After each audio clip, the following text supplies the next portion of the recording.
Bacaan pertama. Bacaan dari surat pertama Rasul Yohanes.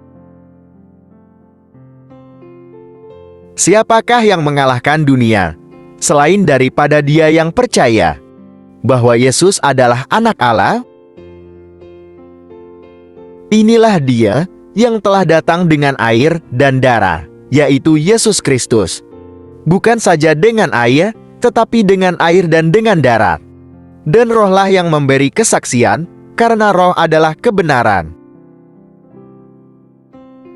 Sebab ada 3 yang memberi kesaksian di dalam sorga, Bapa, Firman, dan Roh Kudus, dan ketiganya adalah satu. Dan ada 3 yang memberi kesaksian di bumi, Roh dan air dan darat, dan ketiganya adalah satu. Kita menerima kesaksian manusia, tetapi kesaksian Allah lebih kuat. Sebab demikianlah kesaksian yang diberikan Allah tentang Anak-Nya. Barang siapa percaya kepada Anak Allah, ia mempunyai kesaksian itu di dalam dirinya. Barang siapa tidak percaya kepada Allah, ia membuat dia menjadi pendusta, karena ia tidak percaya akan kesaksian yang diberikan Allah tentang Anak-Nya. Dan inilah kesaksian itu, Allah telah mengaruniakan hidup yang kekal kepada kita, dan hidup itu ada di dalam Anak-Nya. Demikianlah sabda Tuhan.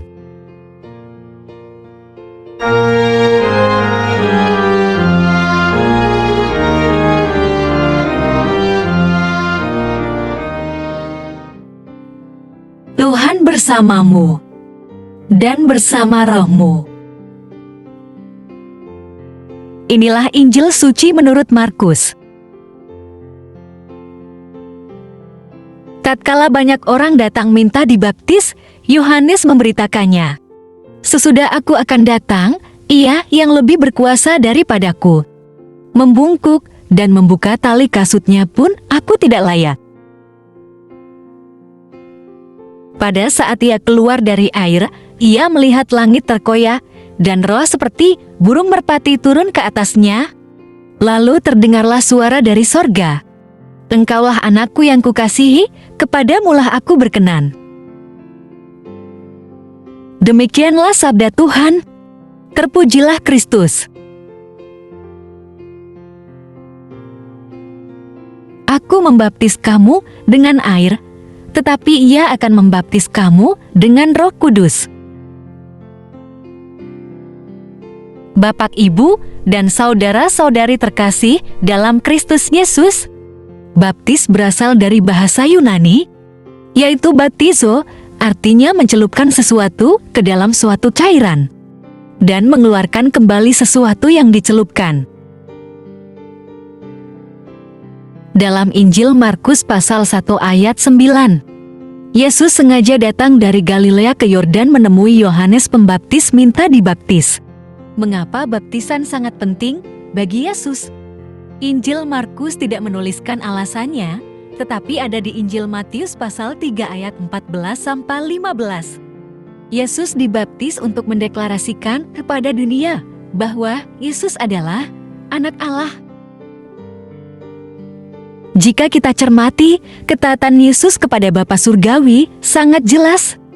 Yohanes pasal 14 ayat 31a terlihat dari tindakan yang dilakukannya. Ketaatan Yesus kepada Bapa Surgawi ditunjukkan Yesus meskipun pertama, Yohanes Pembaptis semula menolak membaptis Yesus karena merasa tidak layak. Kedua, Petrus juga semula mencegah Yesus ke Yerusalem.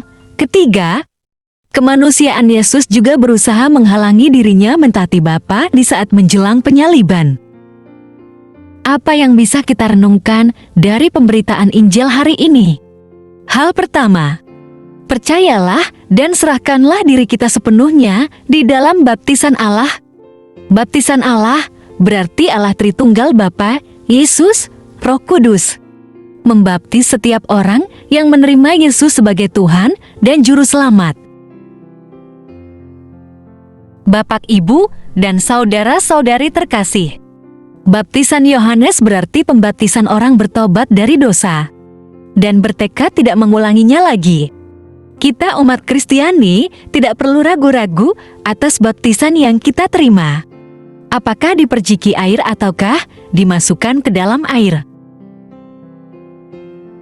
Sebab pada saat kita dibaptis, Allah Roh Kudus diturahkan dan mengurapi diri kita, serta tinggal di dalam diri kita.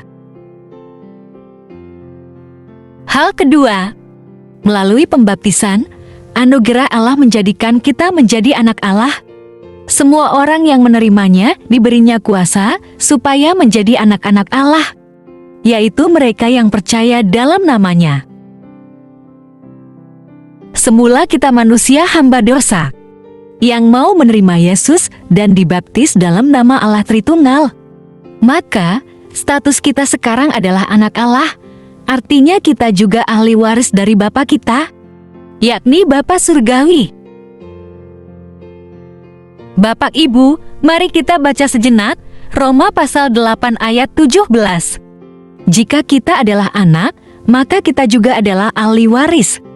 Maksudnya orang-orang yang berhak menerima janji-janji Allah, yang akan menerimanya bersama-sama dengan Kristus, yaitu jika kita menderita bersama-sama dengan Dia, supaya kita juga dipermuliakan bersama-sama dengan Dia. Sebagai anak Allah, bersikaplah seperti anak Allah yang hidup dalam kebenaran Allah dan dengan mengasihi Allah. Hal ketiga, ketaatan kepada Allah adalah terutama dan terpenting di atas segala hal penting lainnya di dalam hidup ini. Baca, renungkan, lakukanlah. Filipi pasal 2 ayat 5-8. Amin. Tuhan Yesus memberkati. Marilah berdoa. Allah Bapa, sumber pengharapan, Engkau telah mengikat perjanjian dengan semua orang melalui Yesus Kristus yang terurapi. Semoga kami selalu berpegang teguh pada Dia dan berkembang menjadi umat yang patuh setia dengan perantaraan Yesus Kristus, Putra-Mu, Tuhan kami, yang bersama Dikau dalam persekutuan Roh Kudus, hidup dan berkuasa, Allah sepanjang segala masa, dalam nama Bapa dan Putra dan Roh Kudus. Amin. Terima kasih telah mendengarkan dan merenungkan firman Allah. Jangan lupa subscribe dan aktifkan loncengnya. Terima kasih Tuhan Yesus memberkati.